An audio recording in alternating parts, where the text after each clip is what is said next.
अस्सलाम वालेकुम। तो जैसे कि मैंने आपको बताया, स्टूडेंट्स फ्रस्ट्रेट हो जाते हैं, परेशान हो जाते हैं और इसी टेंशन में वो अपने लिए राइट टाइम पे राइट डिसीजन नहीं ले पाते हैं, जिसकी वजह से वो मजीद परेशानियों का शिकार हो जाते हैं। तो इसीलिए आज मैं सबसे पहले आपकी इस फ्रस्ट्रेशन को दूर करूंगी।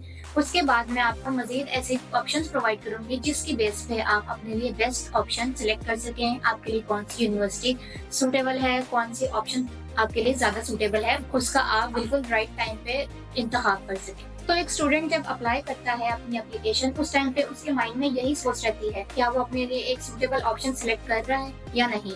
इसके लिए हम आपको आज गाइड करेंगे। जब आप अपना एप्लीकेशन प्रोसेस स्टार्ट करें तो कैसे स्टूडेंट के माइंड में यही सोच रहती है कि क्या यूनिवर्सिटी उसको ऑफर लेटर देगी, और अगर यूनिवर्सिटी ऑफर लेटर नहीं दे रही तो क्यों नहीं दे रही, और मजीद एप्लीकेशन को प्रोसीड कैसे करेगी और करेगी या नहीं करेगी।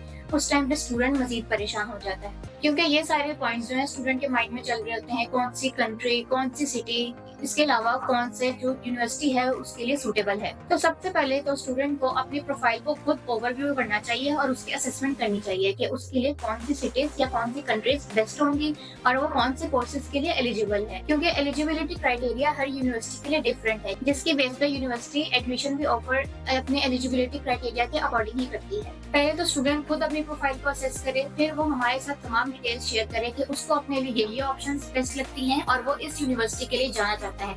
देन फिर हम उसको गाइड करेंगे कि क्या उसके लिए ये ऑप्शन सूटेबल है और उसको फर्दर ऑप्शंस प्रोवाइड करेंगे जिनमें वो जाके एडमिशन ले सकता है। इसके लिए एक स्टूडेंट को सबसे पहले जरूरी है कि वो काम डाउन रहे, रिलैक्स रहे जब अपना एप्लीकेशन प्रोसेस स्टार्ट करे या जब अपने लिए कोर्सेज सिलेक्ट कर रहा हो। जैसे कि आप जानते हैं, यूके में जो प्रोसीजर होता है उसमें सबसे पहले आप अपने लिए ऑप्शन सिलेक्ट करते हैं। ऑप्शन सिलेक्ट करने के बाद आप अपने लिए एप्लीकेशन प्रोसीजर स्टार्ट करते हैं। जब आप एप्लीकेशन प्रोसीजर स्टार्ट कर लेते हैं तो देन कुछ डेज बाद ही आपको यूनिवर्सिटी ऑफर लेटर दे देती है। अब कुछ ऐसी यूनिवर्सिटीज हैं जो आपको within 1 to 2 days offer letter दे देती है। इसके अलावा कुछ ऐसी यूनिवर्सिटीज हैं जो आपको 1 से 2 वीक्स में भी ऑफर लेटर दे देती है। फिर थर्ड पे कुछ ऐसी यूनिवर्सिटीज हैं जो आपको within 2 to 3 weeks offer letter देती है। तो अब मैं आपके साथ ऐसी यूनिवर्सिटीज की लिस्ट शेयर करूंगी जो आपको विद इन 1 to 2 days की ऑफर लेटर दे देती है, जिसमें आपके पास आती है एलएनयू, हडर्सफील्ड, रेवल्सबोर्न यूनिवर्सिटी, वॉल्वरहैम्पटन यूनिवर्सिटी, इसके अलावा चेस्टर यूनिवर्सिटी। नेक्स्ट मैं आपके साथ शेयर करती हूँ ऐसी यूनिवर्सिटीज जो आपको 1 से 2 वीक्स में ऑफर लेटर देती है, जिनमें आती हैं Leeds Trinity university, Teesside university या university of west of Scotland.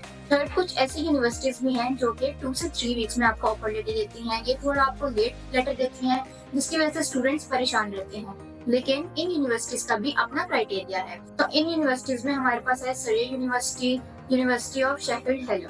ये दो यूनिवर्सिटीज हैं जो आपको कभी कभार ऑफर लेटर देर से भी दे देती है। लेकिन इस सिचुएशन में भी स्टूडेंट को परेशान होने की जरूरत नहीं है, क्योंकि हर यूनिवर्सिटीज का अपना क्राइटेरिया होता है, अपनी रिक्वायरमेंट्स होती हैं, जिसकी बेस पे वो आपको ऑफर लेटर दे रही होती है। हमें अक्सर स्टूडेंट्स आके कह रहे होते हैं कि आपने हमसे इसे गाइड नहीं किया, सही इन्फॉर्मेशन नहीं प्रोवाइड की, जिसकी वजह से ऑफर लेटर देर से आ रहा है या ऑफर लेटर अभी तक रिसीव नहीं हुआ।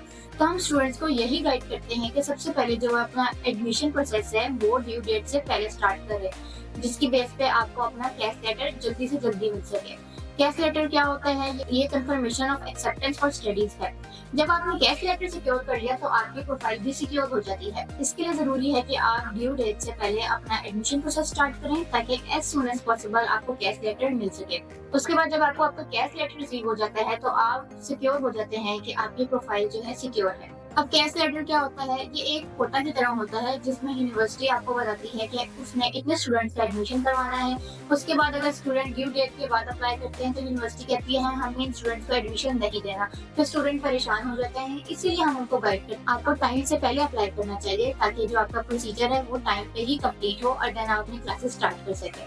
तो जैसा कि आप सब जानते हैं, जो मई जून इनटेक है वो ऑलमोस्ट नियर टू एंड है, और इस इनटेक में जो है वीजा रेशियो वो बहुत अच्छी रही है। नेक्स्ट जो इनटेक होता है वो सितंबर अक्टूबर इनटेक होता है, और ये कंबाइंड इनटेक भी होता है।